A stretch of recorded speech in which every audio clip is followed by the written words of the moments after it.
Hi, this is Michael from Xpeng. Today I'm going to talk through the process of once you've placed your order for this fabulous car, what do you do next?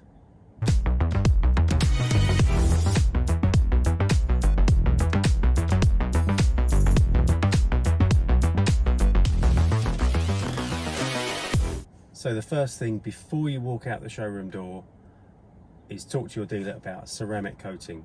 I had mine ceramic coated outside and inside on the Napa leather Williams product. I'd had that exact product on my old car, Jaguar F-Type, also in black, and it was amazing. For 8 years it washed up really well, kept the shine, and I'd always recommend it. I had thought about getting it done locally by a specialist coater, but because they were using a product I'd had and I knew it was good, I went with the dealer and saved some money at the same time. So they also did inside, so the leather's protected. Being a light interior, I thought that was best to do that as well. And so far, after 4 months, it stayed brilliantly clean and the outside still shines every time it's washed. Another thing to ask your dealer about is the gap insurance. If you want to protect it, if it was completely written off or stolen, within a short amount of time it loses a lot of value. With gap insurance you get the whole amount back again. I personally didn't do it. I haven't done it since a car 15 years ago, but I know it's well worth having if you really want it. And then thirdly, wheel and tire insurance. I'm sure your dealer will offer it to you.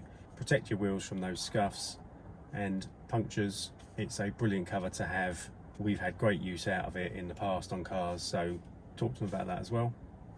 Also talk to your dealer about accessories. They offer a frunk, which I had fitted, £160, completely fitted. That was the cheapest price I could find. You can get them on AliExpress cheaper, but you've got to pay for shipping, you've got to fit it yourself, so I went with the dealer option. They also offer things like mud flaps, storage trays, but I ordered mine online instead, so it's up to you whether you trust online or dealer. But they're well worth it. I have one underneath here and also in the center console here. Now you can get 10% off from Nice EVs using my discount code EXPLORE10 when you click the link below.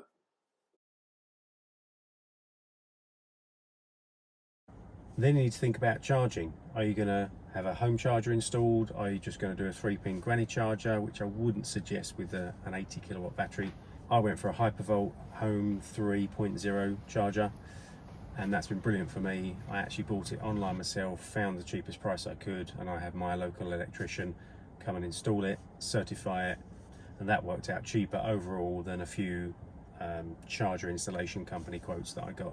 Mine was a non-standard installation because it was a longer run for the cable to get round to the consumer unit, so that worked out better for me to do it that way. I also bought a 3-pin granny charger, which I keep in the boot area.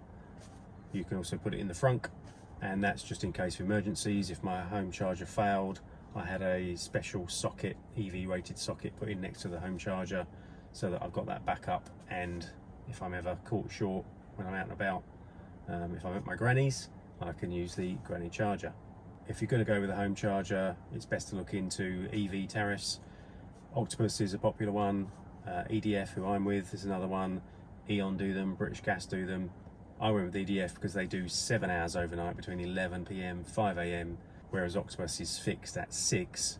So if you get some smart charge during the day with Octopus, that comes out of your 6-hour allocation. With EDF, you get your 7 hours overnight, plus you get smart charging during the day. I've had loads of that. I tend to plug in when I come back from the school run, plug in, and if it's a sunny day, I get charge at a cheaper rate, and therefore the house is getting that as well. We work from home, so the whole house, while we're here, then gets the cheaper rate, which has been brilliant. With all of these accessories and the tariff, there's links below that you can use, which will help me out if you want to. Also, to do with charging, I recommend you download various apps like Electroverse, Ionity, BEV, ZapMap, etc. And Tesla for their chargers. All of those could be useful when you're out and you have to charge publicly. We've only had to charge publicly twice. We did a long run down to Exeter. I'll put a video up here, you can have a look at that. And we actually went to a Tesla. We didn't need any other charging apps for that, but they could be useful if you're doing lots of long journeys. And one of the most important things is buy a 256 gigabyte, I'd recommend, memory stick. That's to store your dash cam recordings. The X-Guard Sentry Mode recordings are stored on the car's memory, but the dash cam recordings need a memory stick. 256 gigabytes for me lasts about a month, and then it starts to overwrite again, so that's plenty of time if you had an instant to go back and capture those and download them to your phone. You can go higher if you want to keep them for longer, but 256 gigabyte I found is fine, and pretty good price for that size. Again, there's a link below if you want to buy the one that a lot of people on the Facebook G6 group recommend. It's a Samsung one, I believe. I got a slightly different one, but that's the one most people have, and it's really good value.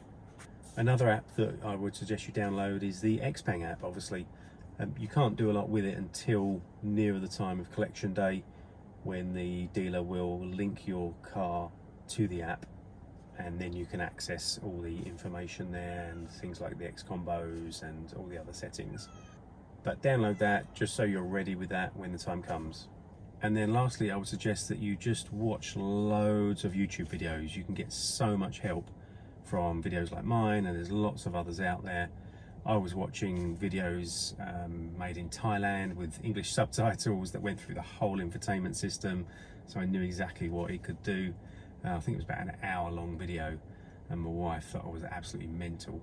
But it's a great source of information, so binge watch as much as you can, so that when you get the car, you almost know how it all works already. Obviously, I'll be creating lots more videos to help you out with that, so hopefully you'll subscribe to this channel and keep watching all the videos that I put out. So I'll be doing another video which is basically what you need to do just before collection day.